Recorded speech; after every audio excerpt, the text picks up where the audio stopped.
Olá pessoal, estamos começando agora uma aula sobre vírus. Na aula de hoje nós iremos entender quais são as características gerais dos vírus, qual é a estrutura básica de um vírus, quais os tipos básicos de vírus e como se dá a multiplicação dos vírus. Quais são as características gerais de todos os vírus? Todos os vírus são acelulares.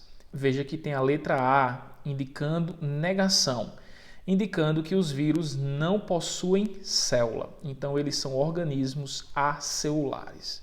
Segunda característica dos vírus, eles são parasitas intracelular obrigatório. O que quer dizer isso? Quer dizer que o vírus ele só vai estar ativo quando ele estiver parasitando ou dentro de uma célula. Os vírus não possuem metabolismo próprio. Por isso que eles precisam invadir uma célula para poder controlar a célula e poder usar o metabolismo da célula ao seu favor. Então, os vírus não possuem metabolismo próprio. E a quarta e última característica geral dos vírus é que os vírus eles possuem DNA ou RNA. Não se sabe vírus que tenha DNA e RNA como os demais organismos. Os vírus eles têm DNA ou RNA. Qual é a estrutura básica de um vírus? A estrutura básica de um vírus é bem simples. O vírus ele vai conter uma cápsula ou um capsídeo de proteína. E dentro desse capsídeo você vai encontrar o ácido nucleico, o material genético, que pode ser DNA ou RNA. Então o vírus ele é composto de um capsídeo e um material genético. O capsídeo é constituído de proteína, onde cada unidade nós chamamos de capsômero.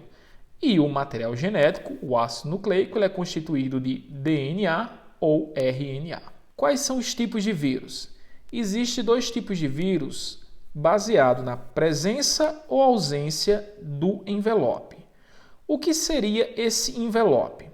Voltando para a estrutura básica do vírus, vimos que o vírus ele é composto de capsídeo de proteína e material genético.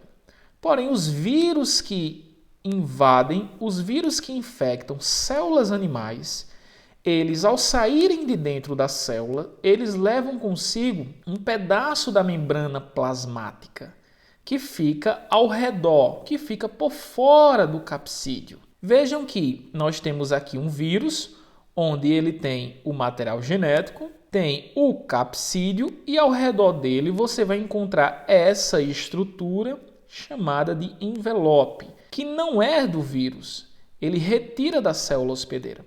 Esses vírus são chamados de vírus envelopados. Os vírus que infectam plantas, eles têm apenas o capsídeo e o material genético. Esses vírus são chamados de vírus não envelopados. Com base agora no material genético, nós temos dois tipos de vírus. Nós temos os vírus de DNA e os vírus de RNA. Agora vamos ver como é que se dá a multiplicação dos vírus. Deixando bem claro que quando trabalhamos com vírus, nós não utilizamos a palavra reprodução, porque os vírus eles não são considerados pela maioria dos cientistas como um organismo, como um ser vivo. Então nós falamos que os vírus eles apenas se multiplicam. A multiplicação dos vírus pode ser através de um ciclo chamado lítico ou através de um ciclo chamado de lisogênico. Vamos ver aqui como se dá a multiplicação de um vírus chamado de bacteriófago, que é um vírus que infecta a bactéria. Veja que aqui nós temos o desenho de uma bactéria. Esse círculo representa o DNA, o material genético bacteriano.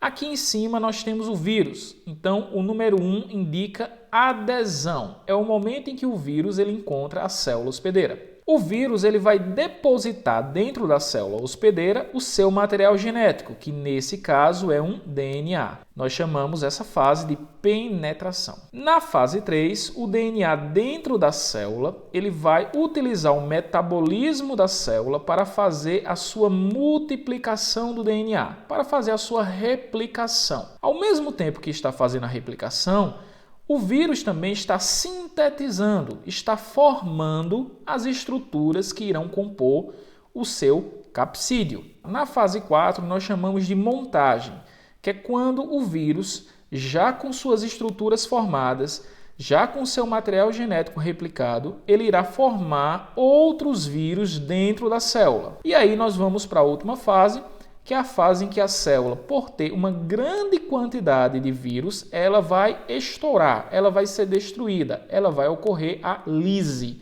Daí o nome do ciclo chamado de lítico, onde no final do processo a célula é destruída pela grande quantidade de vírus. O ciclo lisogênico ele tem a fase inicial, onde o vírus ocorre a adesão à célula bacteriana, o vírus ele injeta dentro da célula o seu material genético e agora vai ocorrer uma fase diferenciada.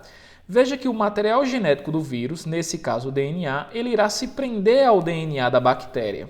Então a bactéria terá o seu DNA e preso a esse DNA e associado a esse DNA o DNA viral. O que isso vai ocasionar na bactéria? À medida que a bactéria ela sofrer sua divisão celular, ela irá multiplicar o seu DNA. E como o DNA do vírus está associado ao DNA bacteriano, à medida que a bactéria vai multiplicando, vai replicando o seu DNA, ela replica também o DNA viral. Em um determinado momento, esse DNA viral ele vai se desprender do DNA da célula bacteriana e irá entrar no ciclo lítico, onde o DNA, uma vez replicado, irá produzir os componentes do vírus, ocorrerá a montagem desse vírus, a superpopulação desse vírus dentro da célula até levar à destruição celular.